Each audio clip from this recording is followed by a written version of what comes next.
વર્ણિવેશરમણીય દર્શનમ મંદહાસરુચિરાનનાંબુજં પૂજિतं સુરુ નરોત્તમૈર્મુદા ધર્મનંદનમહં વિચિંતયે. અસતો મા ષટ્ગમય તમસો મા જ્યોતિર્ગમય મૃત્યુર્મા અમૃતમ ગમય. ઓમ શાંતિ શાંતિ શાંતિ. અસ્મદ્ગુરુ સમારંભાં નાથયામૂન મધ્યમાં લક્ષ્મી વલ્લભ પર્યંતાં વંદે ગુરુ પરંપરા. આજની જ્ઞાન સભાની અંદર પધારનારા બધા જ ભગવદ્ ભક્તોને વેદાંતાચાર્ય, પુરાણ ઇતિહાસ આચાર્ય, એમએ ફિલોસોફી શાસ્ત્રી રાકેશભાઈના હેતપૂર્વક જય સ્વામિનારાયણ. એક ભગવદ્ ભક્તએ મને પ્રશ્ન કર્યો કે શાસ્ત્રીજી, ગધડા પ્રથમના પહેલા વચનામૃતમાં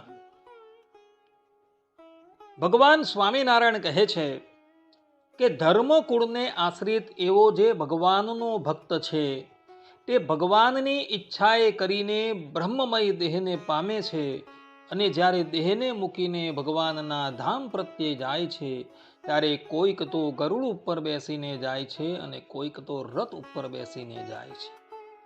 આ પ્રમાણે ભગવાન સ્વામિનારાયણે અહીં ધર્મકુળ શબ્દનો પ્રયોગ કરેલો છે. અને આ ધર્મકુળ શબ્દનો પ્રયોગ કરેલો છે એને લઈને કેટલાક સંપ્રદાયથી બહિર્મુખ થઈ ગયેલા લોકો એવું કહે છે કે ધર્મકુળ એટલે શ્રીમદ ભાગવતના ચતુર્થ સ્કંદના પ્રથમ અધ્યાયમાં જે દક્ષ પ્રજાપતિએ પોતાની 13 કન્યાના લગ્ન ધર્મ પ્રજાપતિ સાથે કર્યા, જે 13 કન્યાઓ હતી શ્રદ્ધા, મૈત્રી, દયા, શાંતિ, તુષ્ટિ, પુષ્ટિ, ક્રિયા, ઉન્નતિ, બુદ્ધિ, મેધા, તિતિક્ષા, રી અને મૂર્તિ. એમાંથી શ્રદ્ધાએ શુભ નામના પુત્રને જન્મ આપ્યો, મૈત્રીએ પ્રસાદ, દયાએ અભય, શાંતિએ સુખ, તુષ્ટિએ મોદ અને પુષ્ટિ અને અહંકારને જન્મ આપ્યો, ક્રિયાએ યોગ, ઉન્નતિએ દર્પ, બુદ્ધિએ અર્થ, મેધાએ સ્મૃતિ, તિતિક્ષાએ ક્ષેમ અને રી એટલે લજ્જાએ વિનય નામના પુત્રને જન્મ આપ્યો. આ પ્રમાણે આ જે ધર્મનો પરિવાર છે એ જ ભગવાન સ્વામિનારાયણે અહીં ધર્મકુળ તરીકે કહેલો છે. તો શું આ વાત સત્ય છે? આના પર જે પણ કંઈક ટીકા ભાષ્યની અંદર કહેવાયું હોય તે કૃપા કરીને આપ કહો, એના પર આપ થોડો પ્રકાશ કરો. આ પ્રમાણે એ ભગવદ્ ભક્તએ મને કહ્યું ત્યારે અમે એને કહ્યું કે ભગવાન સ્વામિનારાયણે સદગુરુ સતાનંદ સ્વામીને વચનામૃતનું સંસ્કૃતમાં અનુવાદ કરવાની આજ્ઞા આપેલી છે, જેનું વર્ણન કરતા સદગુરુ સતાનંદ સ્વામી સત્સંગી જીવન 5મું પ્રકરણ 68મો અધ્યાય શ્લોક 79 થી 82 કહે છે કે તે પછી દુર્ગપુરાદિક સ્થાનોમાં થયેલી સભામાં સાધુ પ્રમુખ સ્વ આશ્રિત જનોની આગળ ભગવાનના મુખ કમળથી નીકળેલા જે સદ ઉપદેશ રૂપ સર્વ વચનામૃતો મુક્તાનંદ આદિક મુનિઓએ સાંભળ્યા હતા, તે મધ્યે પ્રધાનપણે સંભાળીને તે મુક્તાનંદ આદિક મુનિવરોએ સત્સંગીઓના આનંદ માટે લખેલા 262 વચનામૃતો હતા, તેના સુંદર પદ્ય ગ્રંથ રૂપે પ્રકાશ કરવાની ભગવાને જે પ્રથમ આજ્ઞા કરી હતી તેને આ સતાનંદ મુનિએ સ્મૃતિમાં લાવીને ભગવાનના વચનામૃત ગર્ભિત ધર્મ, જ્ઞાન, વૈરાગ્ય, ભક્તિના તત્વથી સ્વરૂપને બોધ કરનારો હરિવાક્ય સુધા સિંધુ નામનો એક નિબંધ કર્યો. એટલે વચનામૃતનું જે સંસ્કૃત છે, જે આપણા સંપ્રદાયમાં હરિવાક્ય સુધા સિંધુના નામથી ઓળખાય છે, એ હરિવાક્ય સુધા સિંધુમાં અહીં જે ધર્મકુળને આશ્રિત એવો જે શબ્દ છે એ મૂળ સંસ્કૃતની અંદર જોવા મળતું નથી. ત્યારે એ ભગવદ ભક્તએ કહ્યું કે તો પછી પેલા સંપ્રદાયથી જે બહિર્મુખ થઈ ગયેલા લોકો શ્રીમદ ભાગવતના ચતુર્થ સ્કંદના પ્રથમ અધ્યાયનું જે પ્રમાણ આપે છે કે અહીં ધર્મકુળને આશ્રિત આ પ્રમાણેનો શબ્દ પ્રયોગ થયો હોવાથી એ શ્રીમદ ભાગવતના ચતુર્થ સ્કંદમાં જે ધર્મનો પરિવાર બતાવેલો છે એ જ અહીં સમજવાનું છે. ત્યારે અમે એને કહ્યું કે ના ભાઈ, એવું નથી સમજવાનું. હરિવાક્ય સુધા સિંધુ પર રઘુવીરજી મહારાજે સેતુમાલા નામની ટીકા લખેલી છે અને એમાં વડતાલના 18મા વચનામૃતમાં એટલે કે હરિવાક્ય સુધા સિંધુના 218મા તરંગમાં એઓએ ધર્મ વંશનો અર્થ કરેલો છે. પાણીની અષ્ટાધ્યાય પર મહાભાષ્ય રચનારા પતંજલિ મુનિ પોતાના ભાષ્યની અંદર કહે છે કે વ્યાખ્યાનતઃ વિશેષ પ્રતિપત્તિ નહીં સંદેહાત અલક્ષણત, અર્થાત કે કોઈ સૂત્ર કે શ્લોક વચનમાં સંદેહ ઉત્પન્ન થાય તો તેનું સમાધાન વ્યાખ્યાન ગ્રંથ દ્વારા જાણી લેવું. હવે અહીં ધર્મકુળને આશ્રિત આ પ્રમાણેના શબ્દનો પ્રયોગ કરેલો છે, પરંતુ સંસ્કૃતની અંદર એ શબ્દ જોવા મળતો નથી અને ગુજરાતીની અંદર આ શબ્દ છે તેનો બધા જ લોકો યઢા ટઢા અર્થ કરે છે, પરંતુ એ લોકોએ કરેલો અર્થ સંપૂર્ણપણે ભૂલ ભરેલો છે.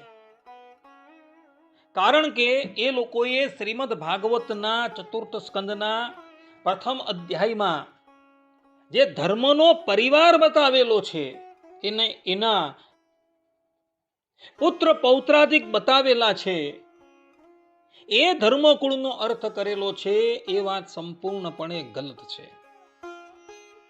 આજ હરિવાક્ય સુધા સિંધુ એટલે કે વડતાલના 18મા વચનામૃતમાં ભગવાન સ્વામિનારાયણે પોતાના સ્વમુખથી અને આચાર્ય શ્રેષ્ઠ રઘુવીરજી મહારાજે ધર્મકુળનો અર્થ ભગવાન સ્વામિનારાયણ જે કુળમાં પ્રગટ થયા છે તે જ કરેલો છે.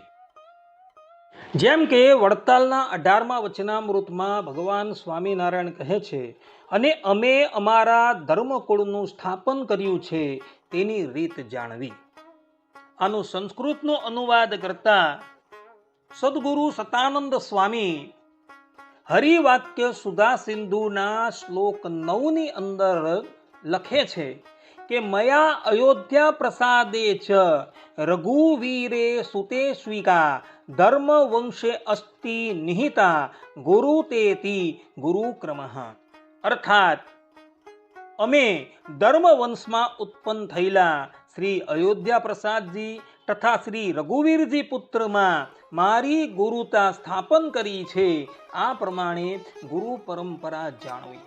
આની ઉપર રઘુવીરજી મહારાજની સેતુમાલા ટીકા છે. એ સેતુમાલા ટીકામાં આચાર્ય શ્રેષ્ઠ રઘુવીરજી મહારાજ આ શ્લોકની ટીકા કરતા કહે છે કે મયેતી મયા ધર્મ વંશે ધર્મ વંશ ભવે સુતે દત્ત વિધિના પુત્રત્વે ના અંગીકૃતે અયોધ્યા પ્રસાદે રઘુવીરે ચ સ્વીકા અર્થાત મદીયા ગુરુતા આચાર્ય ધુરા નિહિતા સમાહિતા અસ્તિ ઇત્યેતમ ગુરુક્રમઃ સંપ્રદાયઃ જ્ઞેયઃ. આનો અર્થ થાય છે કે અમે ધર્મવંશમાં ઉત્પન્ન થયેલા શ્રી અયોધ્યા પ્રસાદજી તથા શ્રી રઘુવીરજી પુત્રમાં એટલે કે દત્ત વિધિથી સ્વીકારેલા પુત્રમાં મારી ગુરુતા એટલે આચાર્ય ધુરા સ્થાપન કરી છે.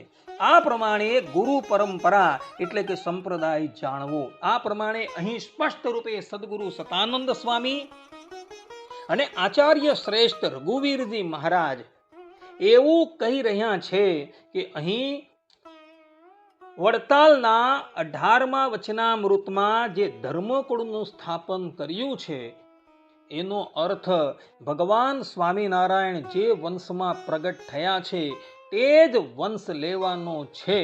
અને ભગવાન સ્વામિનારાયણે પોતાની ધર્મધુરા એ જ ધર્મ વંશની અંદર પ્રગટ થયેલા શ્રી રઘુવીરજી અને અયોધ્યા પ્રસાદજી મહારાજમાં સ્થાપન કરેલી છે એવું અહીં આચાર્ય શ્રેષ્ઠ રઘુવીરજી મહારાજ તથા સતાનંદ સ્વામી કહી રહ્યા છે.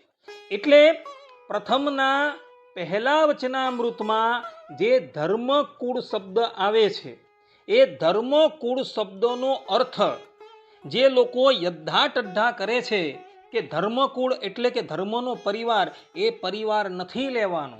કારણ કે આ જ વચનામૃતની અંદર વડતાલના 18મા વચનામૃતમાં સદગુરુ સતાનંદ સ્વામી અને આચાર્ય શ્રેષ્ઠ રઘુવીરજી મહારાજ ધર્મ વંશનો અર્થ એવો કરે છે કે ધર્મ વંશમાં ઉત્પન્ન થયેલા શ્રી અયોધ્યા પ્રસાદજી તથા શ્રી રઘુવીરજી મહારાજ એની અંદર દત્ત વિધિથી સ્વીકારેલા પુત્રમાં મારી ગુરુતા એટલે કે આચાર્ય ધુરા સ્થાપન કરી છે. આ પ્રમાણે ગુરુ પરંપરા જાણવી. એટલે જે લોકો એવું કહે છે કે ધર્મકુળનો અર્થ ધર્મનો પરિવાર જે શ્રીમદ ભાગવતના 4th સ્કંદના પ્રથમ અધ્યાયમાં બતાવેલો છે એ લેવાનો છે, પણ એ વાત સંપૂર્ણપણે ગલત છે. વડતાલના 18મા વચનામૃતમાં સદગુરુ સતાનંદ સ્વામીએ અને રઘુવીરજી મહારાજે એની સ્પષ્ટતા કરી દીધેલી છે. એટલે ધર્મકુળનો અર્થ જે પ્રથમના પહેલા વચનામૃતમાં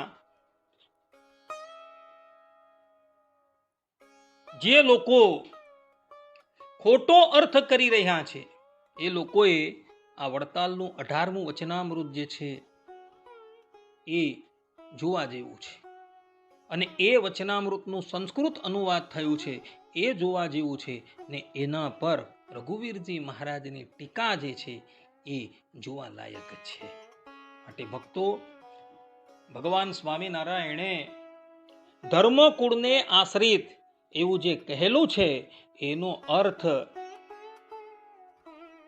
વડતાલના 18મા વચનામૃત પ્રમાણે ધર્મ વંશ લેવાનો છે કે જેની અંદર ભગવાન સ્વામિનારાયણ પ્રગટ થયા છે. અને એ વંશની અંદર પ્રગટ થયેલા અયોધ્યા પ્રસાદ અને રઘુવીરજી મહારાજમાં ભગવાન સ્વામિનારાયણે જે પોતાની ધર્મધુરા સ્થાપન કરી છે એ જ ધર્મકુળ લેવાનું છે. આ સિદ્ધાંત વાત છે. માટે ભક્તો, કોઈ વ્યક્તિના બહેકાવવામાં તમે આવી જતા નહીં. ધર્મકુળનો અર્થ ભગવાન સ્વામિનારાયણ જે કુળની અંદર પ્રગટ થયા છે અને ભગવાન સ્વામિનારાયણે પોતાની ગાદી પર જે અયોધ્યા પ્રસાદ અને રઘુવીરજી મહારાજને સ્થાપન કરેલા છે એ જ ધર્મકુળ લેવાનું છે, બીજું કોઈ લેવાનું નથી. આટલું કહીને હું મારી વાણીને અહીં વિરામ આપું છું. સર્વે સંતુ નિરામયઃ, સર્વે સુખીનો ભવંતુ, સર્વભદ્રાણિ પશ્યન્તુ, મા કશ્ચિદ દુઃખ ભાગ ભવેદ. અસ્તુ. જય સ્વામિનારાયણ.